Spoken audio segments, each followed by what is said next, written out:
এই বাংলাদেশের 64 জেলায় আমি গেলাম, এই 2 জেলায় দেখি সারা রাত ব্যাপী হয়। অন্য জেলায় এই সিস্টেম নেই, তারা রাত 10টা 11টায় মাহফিল শেষ করে দেয়। তারপরও আজকে যেহেতু শেষ হয়ে যাচ্ছে, সারা রাত ব্যাপী মনে হয় হবে নাকি, পরে যেহেতু আরো আলোচক আছে, আমরা আজকের রাতটা অর্থাৎ কোরআনের জন্য আমরা অর্থ করলাম ইবাদত হিসাবে, যেন আল্লাহ আমাদের কবুল করেন। যিনি আমাদেরকে ধৈর্য এবং সহ্য দিলেন, বলেন আলহামদুলিল্লাহ।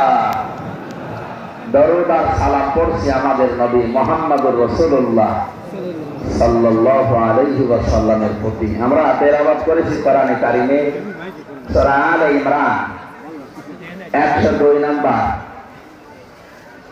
একটা মাত্র আয়াত পড়েছি। এই আয়াতের ভেতরে যে শিক্ষাগুলো আছে, আমি তাফসীর আকারে কথা বলি বেশিরভাগ, যদিও ইসলামী জালসা লিখেছে মিসালে সওয়াব, এটা কোরআনের চাইতে সওয়াবের কথা আর আছে।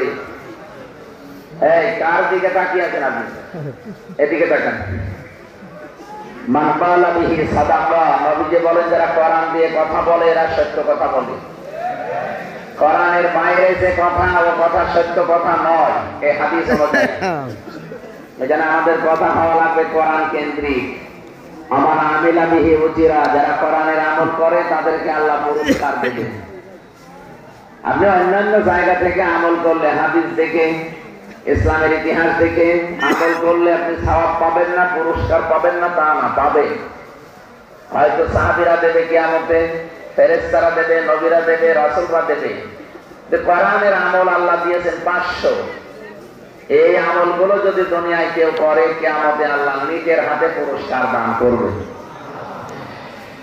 ফ্যাক্টরির মালিক যদি বলে কর্মচারীরা আজকের বেতন আমি নিজের হাতে দেব,